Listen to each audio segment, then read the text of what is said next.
Hi అండి, నమస్తే. Welcome to Shashi home talks. గోరు చిక్కుడుతో ఒక మంచి పాతకాలం నాటి రెసిపీ చూపిస్తాను. దాన్ని ముఖ్యంగా మేము మట్టికాయ మిరప్పొడి అంటాం. కర్నూలు జిల్లాలో వీటిని మట్టికాయలు అంటారండి. మీరేమంటారో తెలపండి. తెలంగాణలో గోకరకాయ అంటారు. గోరు చిక్కుడని కొన్ని ప్రాంతాల్లో అంటారు. మేము మట్టికాయలు అంటాము. వీటితో కమ్మనైన పాతకాలం నాటి వంట చూపిస్తాను. గోరు చిక్కుడును మొదట చిన్న చిన్నగా కట్ చేసుకొని వేళ్లతో ఒలుచుకోవాలి. అందుకనే గోరు చిక్కుడు అంటారు. గోటితో ఒలుస్తాం కదా, అందుకనే అలా పిలుస్తారు. ఆ తర్వాత వాటిని కడిగి పక్కన ఉంచుకోవాలి. ఇప్పుడు ఒకే ఒక ఉల్లిపాయని పల్చగా కొంచెం పొడుగ్గానే కట్ చేసుకోండి, మరీ సన్నగా అక్కర్లేదు. ఒక 2 ఎండుమిరపకాయలు తీసుకున్నాను. ఇప్పుడు మిక్సీ జార్లో ఆ మిరపకాయల్ని తుంచి వేసేసి గోరు చిక్కుడును వేస్తూ మళ్ళీ పైన కొంచెం ఉల్లిపాయలు, పైన గోరు చిక్కుడు, మరి ఉల్లిపాయలు అలా వేసి మిక్సీలో బరకగా పట్టుకోవాలి. కొంచెం గోరు చిక్కుడిని అలాగే పక్కన ఉంచాను అనమాట. అంటే ఈ మిక్సీ జారు కూడా పట్టలేదు, అలానే ఉంచుకోవచ్చు, అది కూడా బాగుంటుంది టేస్ట్. అలా కొంచెం ఉంచుకోండి, బాగుంటుంది. ఇప్పుడు ఫుల్గా అయింది కాబట్టి నేను మరీ తీసి కదుపుతూ వేస్తున్నాను మిక్సీకి. ఇది మిక్సీ లేని కాలంలో, కుక్కర్లు లేని కాలంలో చేసే వంట అనమాట. మా అమ్మ రెగ్యులర్గా ఎప్పుడు చేసినా ఈ గోరు చిక్కుడిని ఇలాగే చేసేది. మట్టికాయలు కొంతమందికి ఇష్టం ఉండదు, కానీ ఇలా చేసి చూడండి, చాలా బాగుంటుంది. ఎందుకంటే మట్టికాయలకి ఒక రకమైన వగరు ఉంటుంది, ఆ వగరు కూడా పోతుంది. మిక్సీలు లేని కాలంలో రోట్లో వేసి దంచేవారట.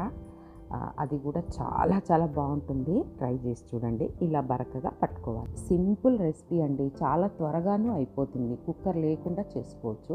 ఇప్పుడు స్టవ్ వెలిగించేసి ఒక మందంపాటి గిన్నె పెట్టండి. నేను ఇలాంటి శాండ్విచ్ బాటమ్ ఉండే గిన్నె ఒకటి పెట్టాను. ఇందులోకి 1/2 స్పూన్ నూనె, కొంచెమే నూనె వేసేసి, మరి 2 ఎండుమిరపకాయలు, 2 స్పూన్ల మినప్పప్పు, 1 స్పూను శనగపప్పు, కొంచెం ధనియాలు అంటే 1 స్పూను. నేను చాలా చిన్న స్పూన్ తీసుకున్నానండి, ఆ స్పూన్ కొలతతోనే చెప్తున్నాను.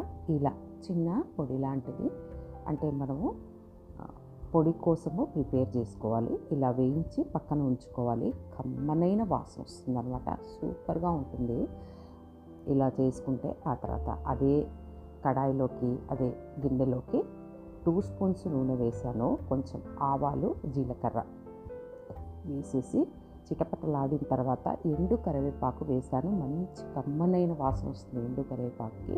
కొంచెం ఇంగువ కూడా వేసినాను. ఇప్పుడు మనం మిక్సీకి పట్టుకున్న ఈ మట్టికాయ పేస్ట్ని ఇందులో వేసుకోవాలి. వేసేసి అందులోకి ఎంత ఉప్పు కావాలనో అంత ఉప్పు తగినంత వేస్తున్నాను. ఆ చిన్న స్పూన్తోనే 2.5 స్పూన్ వేసాను. కొంచెం పసుపు. ఈ 2 వేసామంటే కొంచెం నీరు ఊరుతుంది, ఇంకా ఏ విధమైన నీళ్లు కూడా అక్కర్లేదన్నమాట. మామూలుగా అయితే గోరు చిక్కుడుని కుక్కర్లో పెట్టి ఉడికిస్తూ ఉంటారు. అలా కాకుండా ఇలా చేసి చూడండి, నిమిషాల్లో అయిపోతుంది. ఈ మట్టికాయ మిరప్పొడికి ఆనియన్ వేస్తేనే మహా అద్భుతమైన టేస్ట్ అదిరిపోతుంది అనమాట. అయితే ఉల్లిపాయ అవసరం లేదనుకుంటే ఉల్లిపాయని స్కిప్ చేయండి, కానీ వేస్ట్ చేస్తేనే చాలా చాలా బాగుంటుందండి. అయితే ఈ మట్టికాయల్ని ఉడికించడానికి కొంచెం గిన్నె మీద మూత పెట్టేసి నీళ్లు వేసుకోవాలి. ఆ నీళ్లు కాస్త కాస్త అయిపోతూ ఉంటాయి, ఆవిరైపోతూ ఉంటాయి, మనకు ఉడుకుతూ ఉంటుంది, కింద మాడకుండా సూపర్గా ఉడుకుతుంది. ఇప్పుడు ఒక చిన్న రోట్లోకి మనం వేయించి పెట్టుకున్న ఈ దినుసుల్ని వేసేసి దంచుకోవాలి.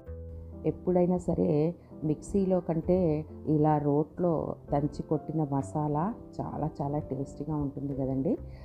మీరు ఎప్పుడైనా ఇలా చేసుకుంటారా? నేనైతే అప్పుడప్పుడు ఈ ప్రయోగం చేస్తూ ఉంటానండి. పక్కనే రోలు పెట్టుకున్నాను. ఆ రోజైతే టేస్ట్ ఎంత బాగుంటుందంటే అంత బాగుంటుంది. ఇలా పొడి వేసుకొని పక్కన ఉంచాను, కాస్త బరకగా దంచాను అనమాట. ఇప్పుడు ఈ కర్రీలో వేసుకోవాలి. అయితే కర్రీ కంప్లీట్గా పూర్తి అవ్వకముందే మనం వేసేసుకోవాలి. బరకగా వేసుకున్నా కూడా ఆ ఆవిరికి ఉడికిస్తాం కదా, అది కూడా మెత్తగా అయిపోతుంది, కమ్మనైన వాసన వస్తుంది. ఇప్పుడు వగరు పోవటానికి ఒక చిటికెడు పంచదార, చక్కెరని వేసుకొని కలిపేయాలి. చాలా అద్భుతమైన టేస్ట్ ఉంటుందండి. ఎప్పుడైనా గోరుచిక్కుడులో ఇలా కొంచెం బెల్లం కానీ కొంచెం చక్కెర కానీ వేసి చూడండి, ఆ వగరు పోతుంది. ట్రై చేసి చూడండి. ఇప్పుడు పై ప్లేట్లో నీళ్ళన్నీ ఆవిరైపోయాయి, కూర కూడా అయిపోయింది. ఆఖరిగా కొత్తిమీర చల్లుకొని మరి కాస్త కలిపేసి దించేస్తే కూర అయిపోయినట్టే. ఎంతో రుచికరమైన పాతకాలం వాళ్ళు చేసే గోరుచిక్కుడుకాయ మిరప్పొడి రెడీ అయిపోయింది. మీరు కూడా ట్రై చేసి చూడండి, ఎలా ఉందో కామెంట్స్ ద్వారా తెలపండి. నచ్చితే లైక్ చేయండి, షేర్ చేయండి, సబ్స్క్రైబ్ చేసి బెల్ ఐకాన్ని క్లిక్ చేయండి.